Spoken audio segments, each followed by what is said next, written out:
Welcome everybody to another episode of Gaming the System, where today two intersectional feminists will be looking at gaming through a feminist lens. And we're going to have a couple of short episodes for the next set of episodes to really cover Barbie, because I think it's very on trend right now. It's very popular. It's basically it's a really good film, and we're going to talk about that for this first episode. Because it's amazing and I think we should all be talking about it. So, but I guess to bring it back to our gaming podcast angle, since me and Jem haven't done one of these in a while together, just the two of us, I would like to know, Jem, and I think I can have an educated guess. What have you been playing lately? There is only Baldur's Gate. Mm-hmm. Baldur's Gate 3. Yeah. No, I've just been playing that and I'm still really, really loving it. Still very much into it. I just met a character who is in the previous games Oh. and who I always had a very soft spot for, who I loved. Chihira. Mm-hmm. And it was so nice to Oh. see her again. It was just so nice. And yeah, it was lovely. And the game is just really good. It's just really good. The balance is very good. The storyline is still great, and you get really attached to all the different characters as well. So in your party, because I'm playing single player, you Mm. can have up to 4 people in your party, and it's so hard making those choices because there's usually slight crossover and game style, but also if you take certain characters out with you, then they experience the game with you. So if it involves them or has sort of direct relevance to their story, then you get little bits of dialogue and stuff that come up while you're out and about that between them and yourself or them and other characters in your party, and it's it's just really nice to have lots of characters to play with and lots of characters to want to play with. So the biggest struggle I'm having at the moment is that I want to take 6 characters out with me and I have to choose 3. Oh no. Oh, So yeah. a hard choice It indeed, is. I'm sure. It's a tough Yeah. choice. What about Mm. you, Alex? What are So you playing I've at the been moment? playing a game that is a genre I've never played before, and I think it's probably the first of its kind. It's a role-playing musical game, and it's called Stray Gods. And it features quite a lot of Um, people who are involved in Critical Role, and also a lot of voice actors from The Last of Us. So people like Troy Baker, the voice actors for Ellie and um, I've forgotten her name. The other Abby. That's it. Yeah. So basically, it's Greek pantheon set in modern times and a murder mystery, but all to the setting of a musical. And the role playing element comes in deciding what kind of attitude you're going to take as the main playable character in the way that you sing the songs, because you are a muse. And you can be clever, you can be charismatic, or you can be kick-ass. Uh, so yeah, you can be very angry, or you can be more like laid back and relaxed and stuff. And Austin Wintory, who's one of my favorite video game composers, has collaborated with a lot of other people to compose the score for the game. And there's basically 1,000 different ways in which you can experience it because of all the branching trees of your choices. Like there's not wow. one playthrough that you can probably do that would be the same unless you obviously remembered exactly what you did all the time and played through it. But it's just really interesting, and I'm probably going to try and platinum it if I can. And but it does involve somehow listening to all of the songs I don't think it means like literally every choice because otherwise you'd be there for years.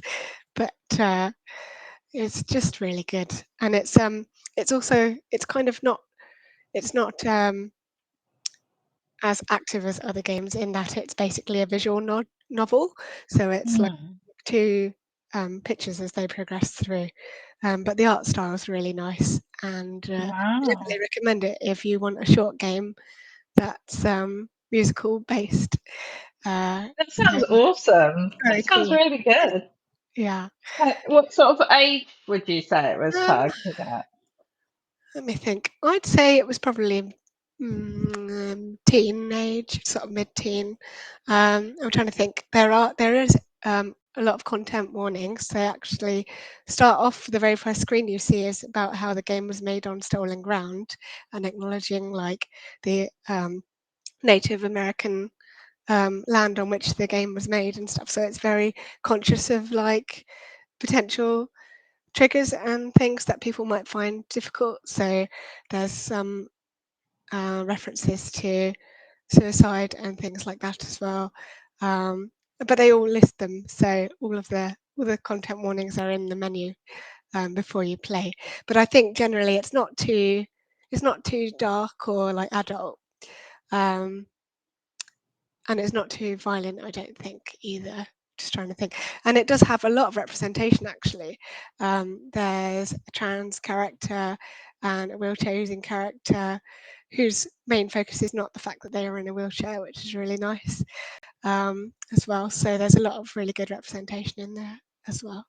But yeah, And I'd what's say it it's called? probably Stray Gods. Stray Gods. Yes, yeah, probably Mm. sort of 14, 15, maybe. I don't know. I'm not sure how people classify these things these days. But, I'll have yeah, a look. I'll check it out. I definitely might. worth I'm looking just at. thinking it might be suitable for my daughter because Yeah, I'm sure she'd love she it. does like a musical. Yes, yeah, So, yeah. There's definitely some ways you can play which I think get a better song than others, but it's worth exploring, definitely, for sure.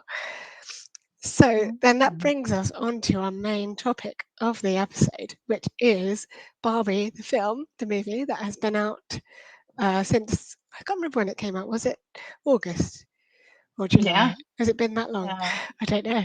Yeah. But I was relatively late watching it, and you've also recently watched it as well. Mhm. So I guess my main question is, what were your thoughts on the film as a whole um, when you watched it? Oh, I loved it. Mm, I. It was really interesting actually because perhaps unsurprisingly, my daughter is almost anti-pink.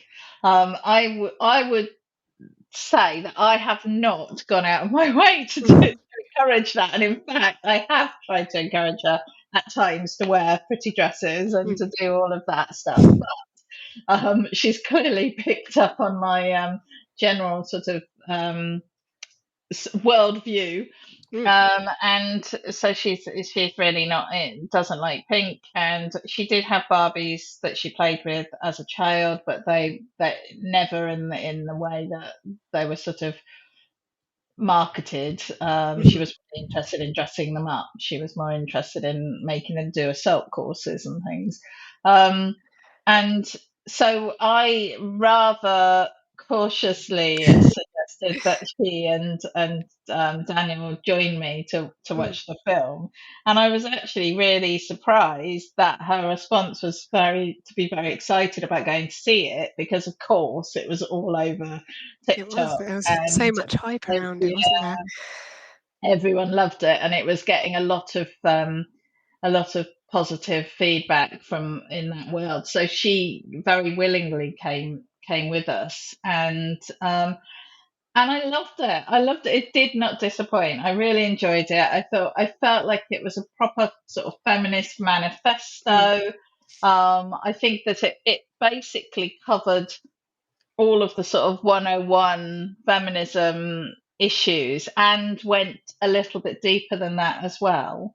mm, Before going to see it, I had heard someone say um, that it was it was really just a big advert for Mattel, and that, we were all being hoodwinked because it was sort of capitalism at work. Channeling Matt's, even when he's not Mm. here, we're on that Yeah. topic. But yeah, so she was sort of saying, oh, yeah, it's a good film, but it it's Mm. um it's just it it's just a big advert. I don't think I would agree with that, actually. I No, think I there think was a it took lot of, a lot of yeah, the Mickey quite a lot out of Mattel, to put it very politely. it Um, did, yeah. yeah, yeah. But no, I So, agree. I really enjoyed it as well. It's not what I was expecting. I'm not sure what I was expecting. I just know there was a lot of hype around it. And I think it's very clever in the way that it tackled a lot of the topics around mm, feminism and the patriarchy, particularly. There's a lot of focus on the patriarchy as well, which was very cool. And the way that they used Ken as like a vehicle to discover it and then realize it's maybe not all it's cracked up to be. Um, and I think I think I need to watch it at least 2 or 3 more times to fully appreciate like all of the things in there, because there's just so much in there that I've probably missed. And that if you watch mm. it again, you probably pick up a lot of little things. One of my favourite scenes, which I heard after watching, was threatened to be deleted from the film, and Greta Gerwig, who directed, said there is no film without this scene, so please keep it in. Basically, it was the scene where Barbie's in goes into the real world and she's at the bus stop, and the old woman sits down. And Oh. she looks at her and she's realized that the world's not what she thought it was. And she's quite tearful. And she looks at her and she just says, "Oh, you're beautiful." And the lady turns and looks at her and says, "I know it." And I think it's just so powerful to have And they that. just laugh, don't they? Yeah, They both laugh, and it's because that was one of the scenes that my daughter showed me yeah, before afterwards, that I think she showed it to me afterwards, that she had seen. No, she showed it to me before, that was why she wanted to go and see that film. So clearly it was right to keep that scene in yeah. there, because that very much like got picked up by, the It's youth. so simple as well. It's only like a couple of lines, but it's so impactful. And Yeah, I think it just did that really well.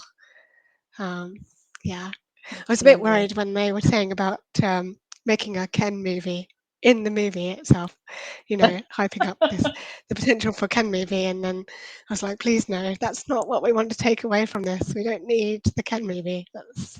Yeah. But I think a lot of the jokes were very clever. Um, Mhm, a lot of, I was interested actually about the amount of representation in the film in terms of different types of Barbie, and the jokes they mm, had around the pregnant Barbie being recalled because it didn't go down well. Um, I noticed a couple of times there was a wheelchair using Barbie, which was good to see, but also noted they didn't have a speaking part. Uh, mm, but mm, I thought there was a brilliant joke they could have done around the fact that there was a wheelchair using Barbie doll. Her name was Becky, and she featured in one of the Barbie games that we'll come to discuss in the following episode. And they actually had to recall, well, didn't have to, but they decided to recall her because, and I quote, the doorway to Barbie Dream House was too small for the wheelchair to fit through. And so oh, they were like, oh, let's not modify the dream house. Let's recall the doll entirely and just not have a wheelchair using Barbie. That would have been prime material for the film. And I think they unfortunately missed that one there. But yeah. yeah, they definitely had some parallels with the pregnant Barbie as well, which was an interesting one. Yeah, there's a whole lot of stuff, like the whole takeover when Ken comes back from the real world and turns Barbie Land into Ken Land, and how that went down. And I think the really key moment in terms of what feminism is and why it matters was it America Ferrera, the actress's speech, the monologue that she had. Yes, I was just Um, thinking about yeah, that.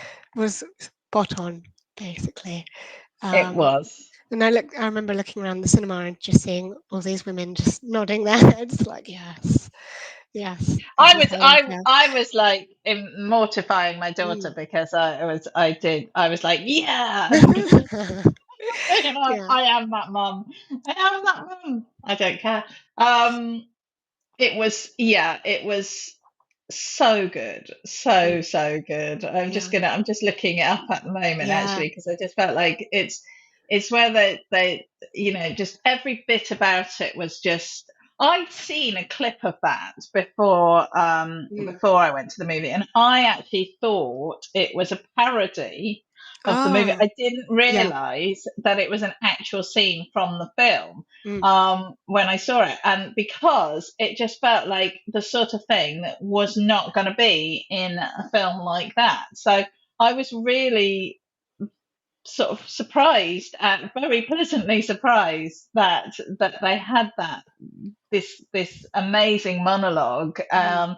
And I just wanted to just read a bit of from it where she Yeah, of says, course. you have to never get old, never be rude, never show off, never be selfish, never fall down, never fail, never show fear, never get out of line. It's too hard. It's too contradictory, and nobody gives you a medal or says thank you. And it turns out, in fact, that not only are you doing everything wrong, but also everything is your fault. And it was just so like, just really kind of got me because like Yeah, it is how it feels, I it think, to is. be a woman. At least for most women, at some point in their lives, that is how you feel. And Mm.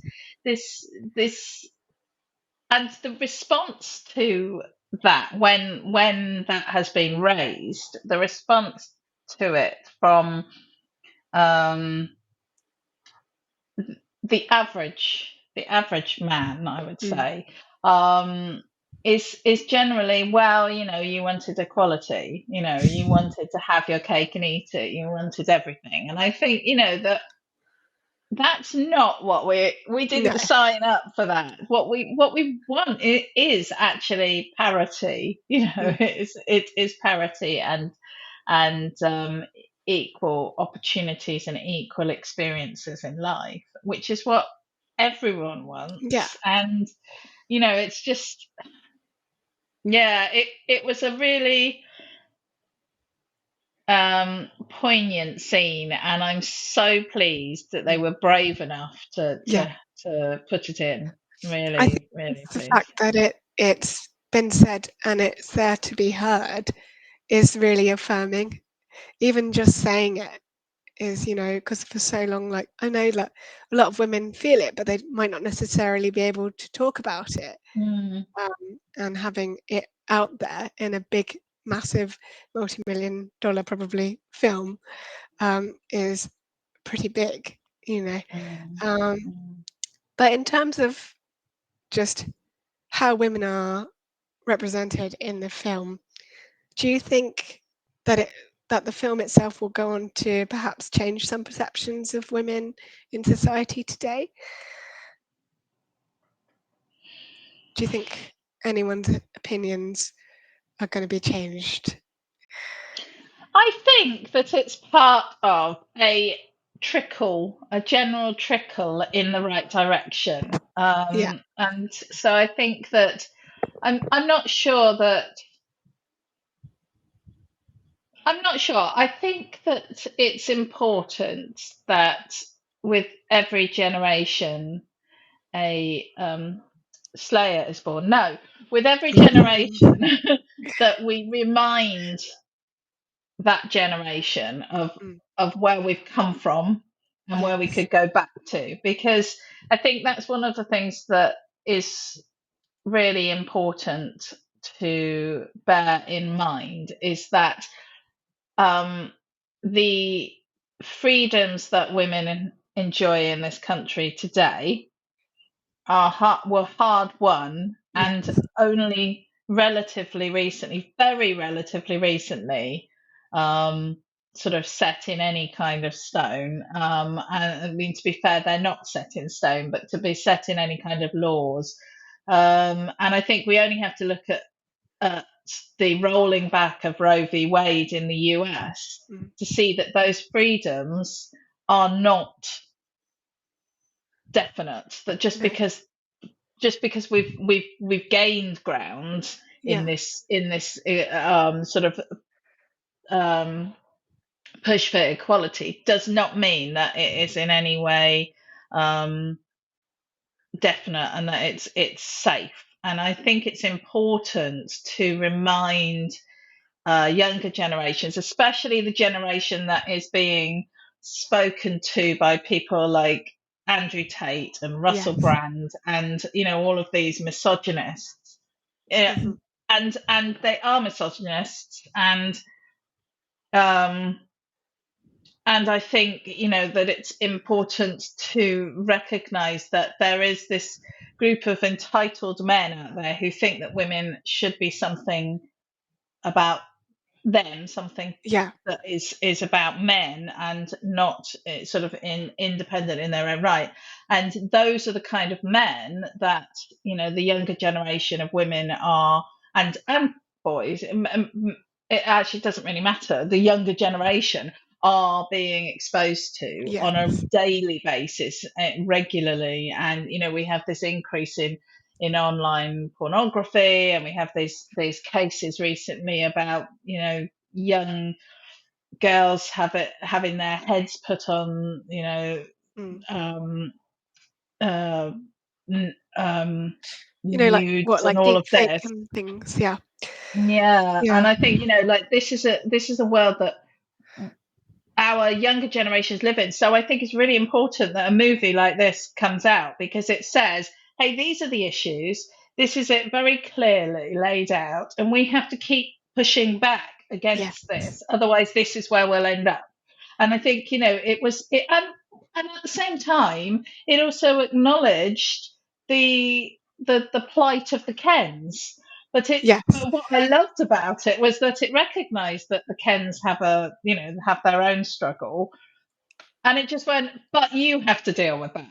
yeah, That's your struggle yeah, to deal with. This is our struggle to deal with. And I think there was real things. So I don't think that people are necessarily going to go in there and come out and go like, oh, my whole worldview's changed. But yeah, I do think that this is part of a pushback against what we're also seeing as a bit of a backlash against yes. changes. And I think it's this kind of push me, pull me thing. Definitely. I think there's something to be said also. There's a lot of themes in the film around generations and the passing of from generation to generation. And like you Mm, said, it's really important to, because as different generations fade away naturally through time, that um, fight and the history behind the movement of women's equality is going to fade away unless we're reminded of it over and yeah, over again. yeah. And I think it's really important to just keep going. Like I remember listening actually to a recent episode of the tennis podcast where they talked about the 50th anniversary of the Women's Tennis Association, and Mm, Billie Jean King, who's obviously the spearhead of that movement for many people, made a speech saying about how in the 1970s many women couldn't get a credit card unless it was signed by their husband. um, crazy. and to think that that was only what 50 years ago is an incredibly scary thought. And it's things like that that make you stop and think, well, actually, yes, we do need to keep pushing this, because, like you say, there are a lot of, or not a lot, but influential men who have these misogynistic views and these platforms to spout out those views. I mean, just look at GB News and Lawrence Fox lately, who obviously Yeah. feels that women are only defined by how shaggable they are on his made up scale in his head or whatever it is. But like, it's clearly just there's no place for it in today's society. And Mm, um, I think we need to we need to keep pushing that message because it's not right at all. yeah. And I think also it was that message was pushed, but in a really positive Yeah, way, in a really, this isn't impossible. It's yeah, not, it's good for everyone. This is a good thing, and we can do it. We just have to kind of recognize that there's a sort of, oh, I don't know, like a sliding motion that can happen if we're not careful, and we just have yes, to kind yeah, of be there to do this. Absolutely, and I think your point about the generational. Um, Story that was going yeah. on in the film is really insightful, actually, Yeah, and very valid. I And thought the ending was very poignant as well, and I watched it not as a mother, but obviously thought about my own mum and generations before my mum and how they would feel because the ending obviously revolves quite a lot around motherhood and mm, Barbie being sent out by her creator as her mother into like the real world to go and find her own way through things. Was mm, that quite emotional for you, Jem? yeah, Yeah. yeah. I sobbed my way through the last bit of the. Yeah, I think a lot of I cry people at were. every bit. Yeah, Yeah, yeah. it was. No, it It was was, very and powerful. yeah, and I think it also it hooks in for all of us because um, as a parent, one of the things that you want is to share the your childhood enjoyment with Mm, your child. So when my daughter was old enough to have Barbies, I was excited because I had played with Barbies and Cindy yes. and Gem from Truly Outrageous, from Gem and Ah, the, what were they yeah. called? Gem and the, anyway. And so I really wanted my daughter to play with them. So I think, I sort of engaged her with that because I Mm, had had such lovely times playing. And I mean, my Barbie games were generally involved people having affairs and all sorts yes, of yeah. different stuff because it That was was kind of just what me and my based on sister those. used to do as well. Yeah. And So, yeah, it was good. so I think there is this thing about passing on your childhood and your childhood loves to your children, and then on and on. And I think that came through in, and also the kind of acknowledgement that every time it gets passed on, it changes a little bit, Mm, and yes. what we want to get out of it as a parent is different from what we wanted to get out of it as a child. So when I was playing with Barbie, had no clue about feminism or Mm, any of that yeah. stuff, and then as a parent, then when I'm buying the Barbie dolls, I was sort of also buying Lottie dolls, which is a much more roughy tufty Yeah. actual girl shaped doll. And I was conscious of the messages I was passing on. And my daughter played with them in a completely different way to the way Mm, that I played with them. So there's that change, there's that shift, and I think that all came through in the film. Actually, I think a lot of that did. brilliant. Well, I think that sums up our look at Barbie generally.